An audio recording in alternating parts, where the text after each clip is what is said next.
Tonight, as a member of the White House Coronavirus Task Force, he's educating the country on how to stay safe during the outbreak. Here's how you can make your own face covering in a few easy steps with items you can find around the house. U.S. Surgeon General Dr. Jerome Adams joins Faith Nation to discuss the latest on the pandemic. And millions of more Americans apply for unemployment. Everybody out here is risking their lives to get this application. We have the latest numbers. Plus, so there's a loss of that control, a loss of that ability to look at their life and know where it's going to happen next. Navigating the emotional toll of COVID-19 as more Americans turn to virtual counseling sessions with mental health professionals. All this and more tonight on Faith Nation.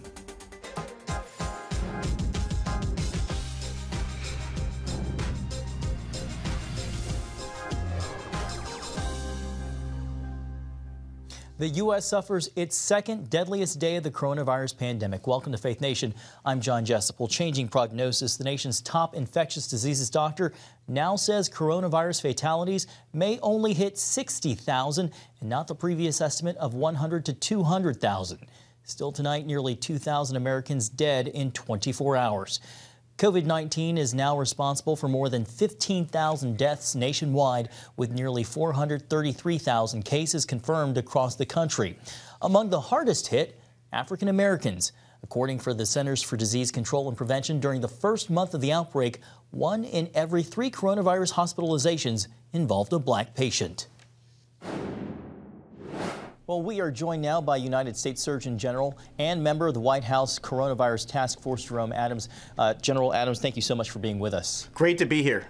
Well, some have called the COVID outbreak an equalizer, affecting every class and creed. New data, though, paints a startling picture that shows black Americans are at a higher risk. Yes. Why is that, and how do you address that in the middle of a crisis? Well, thank you for that question. And this is something we've known all along. We've known that the impoverished, the folks who are disadvantaged, and communities of color have suffered disproportionately from diseases for as long as we've been recording the stats on diseases, whether it's heart disease, diabetes, lung disease. And unfortunately, we know that the risk factors that I just mentioned actually put you not just at higher risk for premature death before COVID, but they put you at higher risk of death from COVID-19. And so that's one of the reasons that minority communities are more at risk, because they are more likely to have these diseases, and it's why we need to address them specifically in those communities. But the other concern is that many people from a minority background, particularly African Americans and Latinos, live in multi-generational households. They can't social distance at home the way other folks can. And they work in jobs that pay hourly wages and don't allow you to telework. Many more of them work for the government. There are bus drivers, there are security guards. And so again, they can't telework, and they can't do the things that we know prevent this disease from spreading in terms of staying 6 feet away from other people, staying at home right now. But the key point here is that people need to understand no one is immune to this disease, and communities of color are particularly at risk. That's why it's important, especially in those communities, that they follow these 30 days to slow the spread guidelines, including practicing good hygiene, avoiding large gatherings, and staying at home if you can. More critical in communities of color in the African American community than in even other communities. Dr. Adams, I want to ask you about antibodies. I know there's a push for testing to determine how many Americans may be infected with coronavirus but asymptomatic. Why is that important, and when can we expect to see more of that kind of testing? A great question again. We know that there is diagnostic testing, which means if you're sick or we think that you've been exposed, we want to find out right now so we can isolate you. There's surveillance testing, which is when we're just going out in the public and really testing people to find out, hey, you don't have any symptoms, but we want to make sure we understand what the rate of disease is in this community. And then there's antibody testing, which is looking backwards. It's saying, did you have the disease at some time in the past? That's important because it will allow us to put healthcare workers, frontline workers back to work, and put people in a position where they can be safe, because we know that once you have the disease, there's a 99% chance that you're immune and that you actually won't get it again. And so we would rather put you in an emergency room taking care of COVID patients if we know you've already got antibodies than if we feel that you may be susceptible to the disease. Dr. Adams, the CDC has issued new guidance for essential workers who may have been exposed to COVID-19. What's included in the new guidelines? Well, important for people to know that this is for essential workers, essential critical workers, and the challenge that we're dealing with is that when you look at the New York City data, 25% of their police force was out because they'd been exposed to someone who had COVID-19. And the previous recommendations were if you'd been exposed to someone, you needed to self-quarantine for 14 days. Well, what we said now, and this is based on the data, we had the CDC. It took us a while because we wanted to make sure we weren't putting people in danger. But if you take your temperature, if you wear a mask, if you practice social distancing at work, if you make sure you aren't sharing headsets or sharing food with other people at work, we feel like you can go back to work safely. And if you start to become symptomatic, you should go home immediately and call your healthcare provider. But that's the way to try to get our frontline workers back out there so that they can continue to support us as we're doing the right things by staying at home. You yourself have said you see a light at the end of this tunnel. How should Americans move forward with that mindset when we know many places across the country still have yet to see their hardest hit days? Well, good point. And every place is going to be on a different curve, but we now know what that curve looks like, and we know what we need to do to flatten the curve. Washington, California were the first to really focus on mitigation efforts aggressively and staying at home, and they have flattened their curve. New York and New Jersey, coincident with the time that they instituted stay-at-home recommendations, now are seeing their curve start to be flattened. And so we are optimistic. South Korea and China are reopening. Italy and Spain were hard hit, and they're on the downside of their curve. So we know that these things work if everyone cooperates with them. And we want people to know that New Orleans is going to hit their peak at a different time than New York. It's going to hit their peak at a different time than Washington or California. So it's important that we continue to test.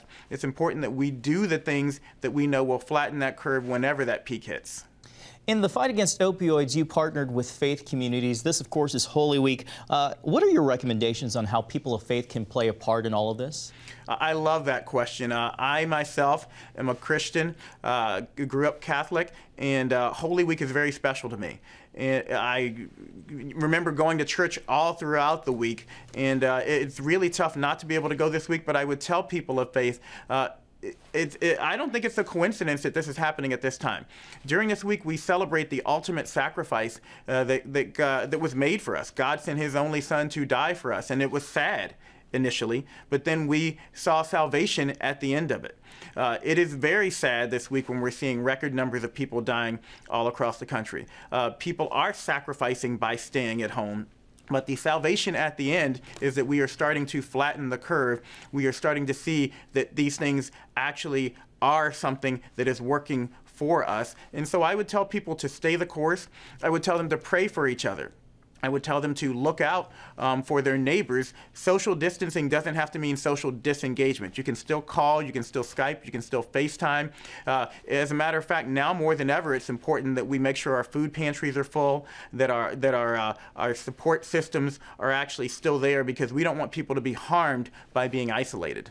A little bit of a personal question for you. You're a physician, you're a father of 3, you're a husband, you've worn many hats throughout your career, and you've seen and treated many things. We know you're working around the clock, so personally, how are you holding up? Well, thank you for that question, and I'm hanging in there. I worked at a level 1 trauma center for the last decade, so I'm used to doing 24, 36-hour shifts. But the thing is, usually you get to go home after the end of that and get some sleep. We've been working nonstop, and I would ask your viewers and your listeners to please pray for the public health workers. Please pray for the healthcare workers. Please pray for the public servants. Please pray for the grocery store workers and the delivery people out there who are actually putting their lives on the line and sacrificing so that you can stay at home, so that you can be healthy. And please pray for my family, because I signed up for this. I'm doing okay. But I've got a 15, a 14, and a 10-year-old at home. I have a wife at home who just finished cancer treatment. I understand how families in America are struggling to deal with this social distancing, to deal with the isolation that comes with staying at home. But we will get through this. There is a light at the end of the tunnel, and the more we focus on it now, the quicker this will be over. U.S. Surgeon General Dr. Jerome Adams, we appreciate your time, and we appreciate you sharing with us. Thank you so much. Thank you. Well, the outbreak's still taking a heavy toll on the economy, sending millions more looking for unemployment aid. Today, the Labor Department reported 6.6 million new jobless claims from last week. That means in the last 3 weeks, more than 1 in every 10 people has lost work due to the pandemic. A total of nearly 17 million workers have filed for unemployment. Economists warn the U.S. unemployment rate could reach 15% by the end of the month. By comparison, in March, that rate was just 4.4%. And not helping the situation any, Republicans and Democrats went on recess today without reaching an agreement. They're gridlocked over next steps to get economic help flowing to small businesses. Eric Phillips joins us now with more on the breakdown. Eric? Well, John, it was just a couple of weeks ago that Congress passed the CARES Act. And the good part of that was aimed at the payroll protection plan, which was to make sure that workers at small companies were able to stay employed through this crisis. But on both sides of the aisle, Democrats and Republicans are saying that's not enough, but they're saying it for different reasons. As the unemployment numbers continue to skyrocket, disagreement in Washington about what's next for small businesses. So we are going to be providing tremendous amounts of money to the small businesses of our country who have been absolutely clobbered. Thursday, Republicans pushed to pass a bill that would send $250 billion more dollars to the payroll protection program. Add to that the $350 billion approved about 2 weeks ago, and it totals $600 billion. The country needs us to be nimble, to fix urgent problems as fast as we can, to be able to have focused discussions on urgent subjects. But where is the urgency as far as the small businesses are concerned? Democrats objected, saying protecting payrolls is not enough to keep small businesses from going under. They want to split the requested $250 billion to put money toward grants that would keep businesses afloat and help hospitals that are struggling. The urgent issues are not dealt with in this UC.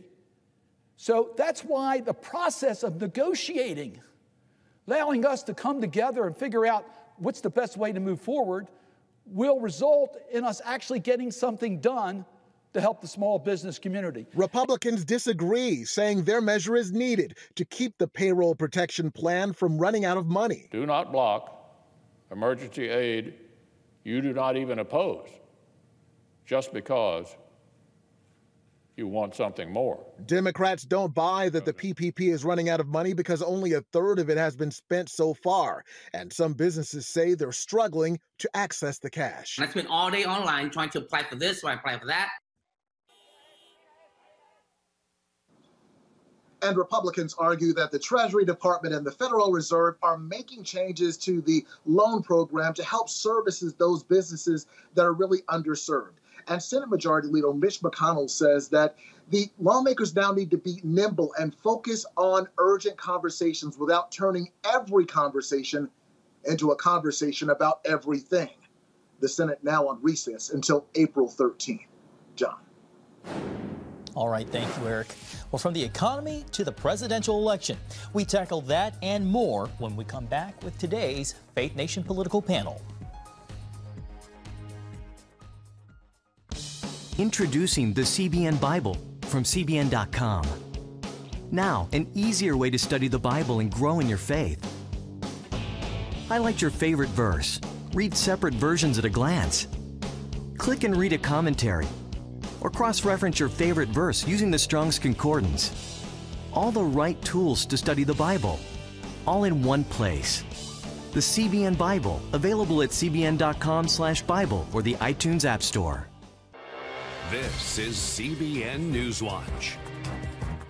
Thanks for joining us. Watch breaking news, exclusive stories and programs, credible news reporting. We show you what's happening in the world and how you can pray about it. This is CBN News Watch, because truth matters. Weekdays at 5 on the CBN News Channel. Yes, right on time. From Superbook. Pepper's Pizza Palace is donating pizza for everyone today. Wait. me. I have big plans today. Trust in God even when times are tough. He has a plan for your life. Hey, we're gonna be late for the grand opening. My parents want me to help with this outreach thing, feeding the community. What am I supposed to do here? Superbook! Join the Superbook Club and get Superbook The Birth of Moses, plus 2 copies to share with others, all for your gift of only $25. Pharaoh ordered all newborn Hebrew boys thrown into the Nile River, and I have a 3-month-old brother. The Birth of Moses. Yours for a gift of only $25. What will you do the next time the soldiers come? I do not know, but I trust God has a plan for all of us.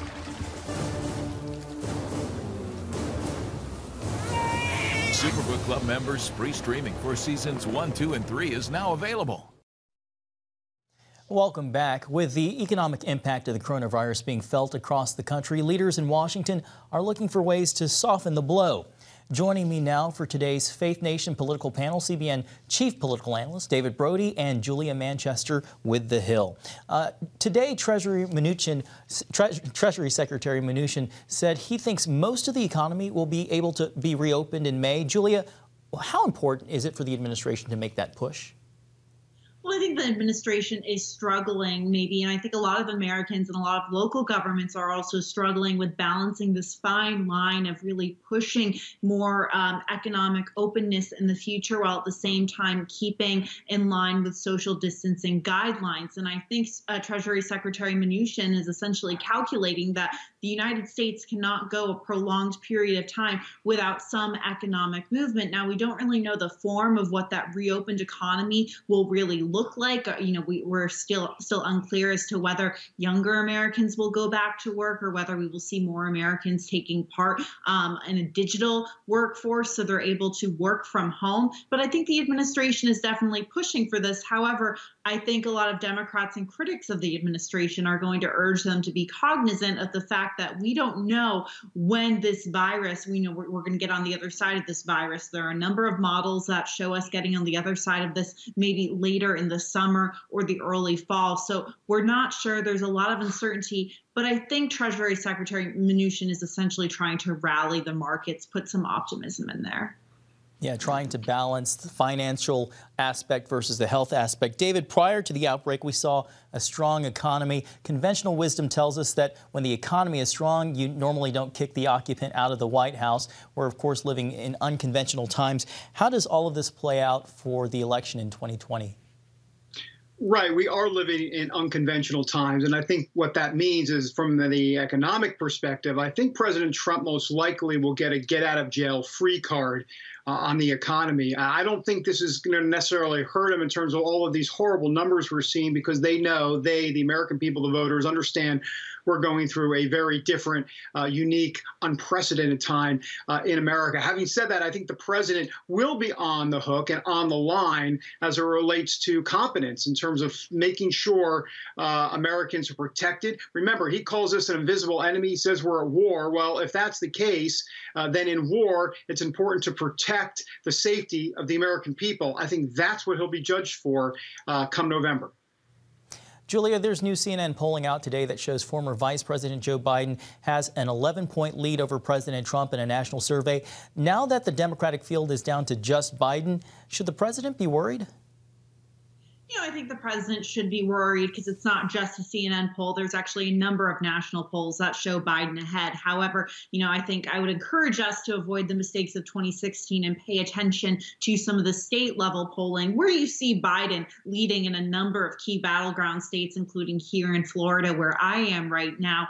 But I think the president does have a bit of an advantage over Joe Biden right now. He has this national platform every night at 5 p.m. or in the afternoon. He is giving these press conferences, trying to lead the country through this very difficult time. He's surrounded by very popular figures like Dr. Anthony Fauci and Dr. Deborah Birx. So he does have that advantage. However, Joe Biden is definitely going to counter message, and he's going to continue to really try to push these virtual town halls he's having. He's going to try to get on local and national media, which his campaign is definitely doing. So, you know, depending on where we are with the coronavirus in the coming months, I think you're going to see a heightened media battle coming from the Biden campaign, because there will be a time when the attention of the media is going to shift back towards the presidential campaign, depending what happens with the coronavirus. So, I think you're going to see Biden's campaign continue to really step up their game, because they know they're going up against a very powerful opponent.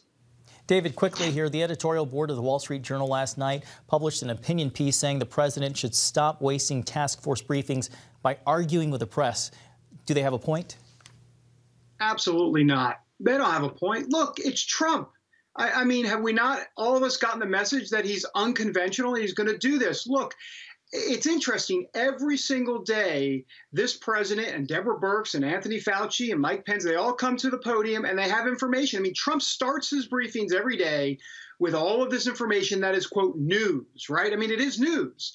And then what do we have? We have CNN and MSNBC and others saying, you know what, I don't think we'll take the press conference today because there really isn't much news. I mean, really, are we kidding ourselves here? Of course there is news. Look, this is what the president does. This is journalists frustrated that the president goes after them in these press conferences. Whether he should do it or not, that's an argument to be had or to be made. But look, this is Trump. We shouldn't get all in a lather about it. That'll have to be the last word. David, Julia, thanks so much for your insights. Thanks, Sean. Thank you. And we'll be back right after this.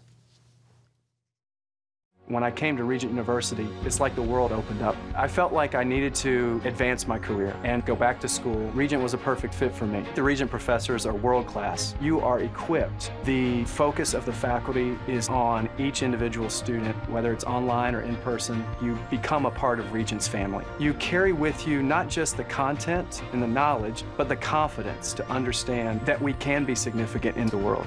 Regent University. Follow your path.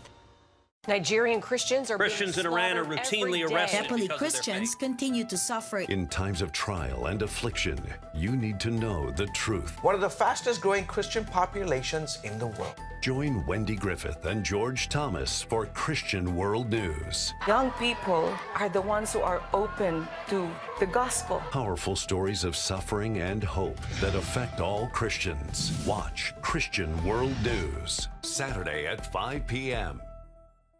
Get Protect Your Sleep and discover how to improve the quality of your life. A free DVD or booklet from the Christian Broadcasting Network. If you're not a great sleeper, you can do things to make yourself a great sleeper. If you're already a pretty good sleeper, you can enhance your sleep and be even better. 5 leading experts help remove the obstacles between you and restorative sleep. When you don't get a restful night's sleep, you wake up with an accumulation of stress. Call 1-800-700-7000 or go to CBN.com to get your free DVD or booklet today. Everything you do better with a good night's sleep. You'll discover how food affects your sleep, how to put insomnia to rest, explore effective remedies for sleep apnea, and much more in Protect Your Sleep. Wake up to your best life and get Protect Your Sleep today. Call 1-800-700-7000 or go to CBN.com to get your free DVD or booklet. Welcome back. With the ongoing pandemic, the administration has cut back restrictions on telemedicine, including visits with mental health professionals. As Heather Sells explains, that's good news for Americans who need help fighting feelings of isolation and anxiety. There's not a single American who can escape the impact of COVID-19. The result ranges from managing fear and isolation to potentially dealing with the illness and death associated with it. This all affects our mental health, says counselor and assistant regent professor Danny Holland. One of the things we know is that predictability and control are anchors that people have in order to feel a sense of wellness and routine to their lives. Those things have been dramatically impacted for almost everybody. So there's a loss of that control, a loss of that ability to look at their life and, know where it's going to happen next. This can be tough for those with relatively good mental health and brutal for those already struggling. The good news, government and professional associations have relaxed restrictions to boost access to online counseling. The Trump administration is expanding telehealth services for Medicare, and that includes providers like therapists.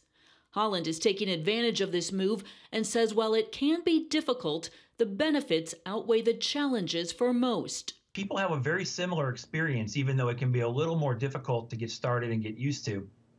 But with the access increased, people can actually sit in the environments that they're having some of the struggles in, and they can work through some of the strong feelings, the thoughts, and the pains that they have right there, and be able to have the counselor come right into that environment with them and assist them. In some regions, groups are making online counseling free to the public during the pandemic. And for college students displaced from their campuses, free online counseling from their schools is often a great resource. It's a sudden shift and asset for the mental health community that's likely here to stay even when COVID-19 is no longer top of mind. Heather Sells, CBN News. Christians around the world are standing with the Israelis. But why? In CBN's free magazine, Friends of Israel, you'll discover why Christians are supporting the Jewish state, how Israel is fulfilling prophecy as a light to the nations, and ways you can pray for the people of Israel. Israel needs the support of friends like you. Call now or go to cbn.com to get your free copy of Friends of Israel. Heavenly Father, we do thank you for the work of your Spirit, Lord God, with this movement of getting the Bible, yes, Lord, into public schools.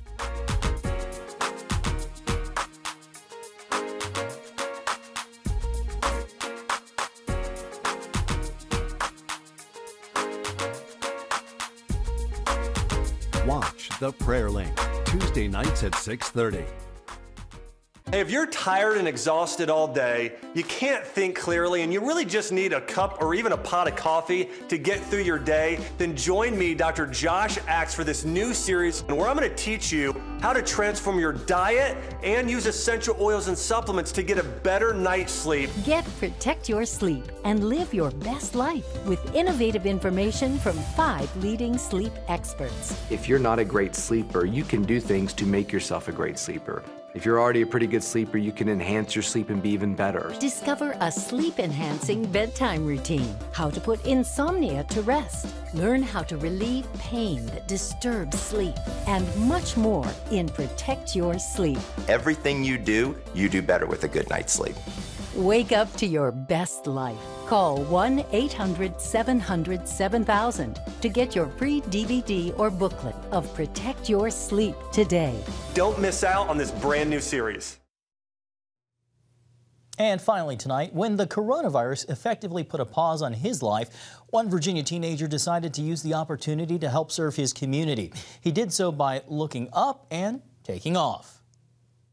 Just turned 16 like a couple weeks ago, and everything was kind of taken from me. Like lacrosse season ended, the school year is effectively over, and all I really had left was flight training. So I talked to my dad about ways to fly and serve at the same time, and we came up with Operation SOS, meaning supplies over the skies. TJ Kim is turning his weekly flight lessons into relief missions, flying to rural hospitals in his area to help deliver much-needed supplies like masks, gloves, and hand sanitizer. TJ's flight instructor says his desire to give back during this pandemic shows what an amazing young man he is. Remarkable indeed. Well, thanks for watching Faith Nation. Have a great night. We hope you join us again tomorrow.